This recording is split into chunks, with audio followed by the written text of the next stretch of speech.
My friends, good morning. We have any visitors this morning? No? Okay, well, welcome to everyone.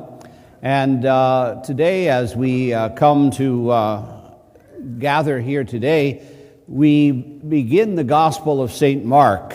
And we will be reading the Gospel of St. Mark now up until the time of Lent. And the Gospel of St. Mark is, first of all, the oldest of the Gospels, and secondly, the shortest, and thirdly, the most detailed. And so if you want to, of the four Gospels, this one is the most historical of all of them, and it was written for that purpose, to record Jesus' actions. And so there's not a lot of frills. Mark gets right to the point. Now, if you read in the other Gospels, they give a little preliminary stuff. Here in the first chapter of this one, it's just like Jesus just starts. But we know that's not exactly what happened. That Jesus actually had a relationship with Andrew and Peter. Earlier, you look at John's Gospel, they actually met at the Jordan when John the Baptist was baptizing and Jesus was baptized. Andrew, it's recorded, discovered Jesus, was talking to him, and went and got Peter and said, "Come, I think we found the one."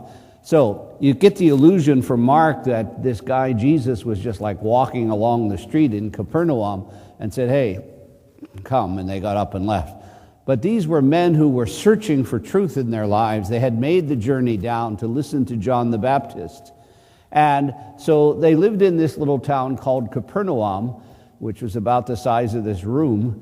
And you can still go to see Peter's house in Capernaum. And they were fishermen right on the banks of the Sea of Galilee.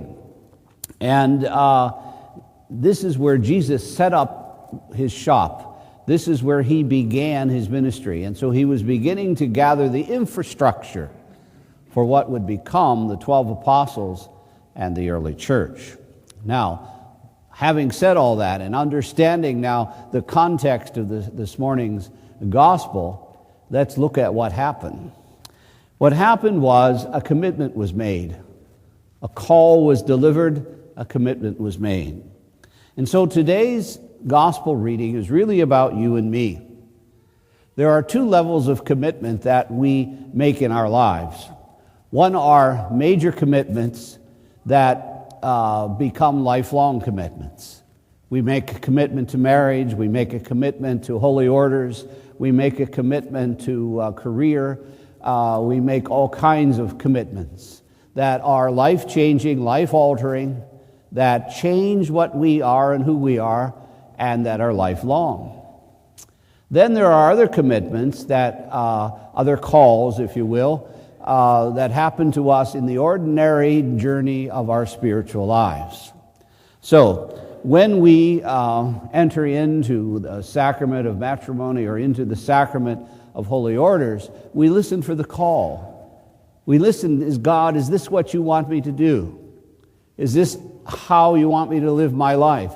Do I possess the skills? I go through this process of what we call discernment and ask if I possess what it is that I need to fulfill this commitment within the church. And that's a process of deliberate prayer, deliberate collecting of data, deliberately deciding under the influence of the Holy Spirit whether or not that's my call. And so all of us in some way make those kind of calls, but it's always altered by the context of our lives. You know, people say, "Why did you become a priest?" And they expect this long theological answer and all this. Well, it was because I lived in a house with 6 women and I wanted to get my own bathroom.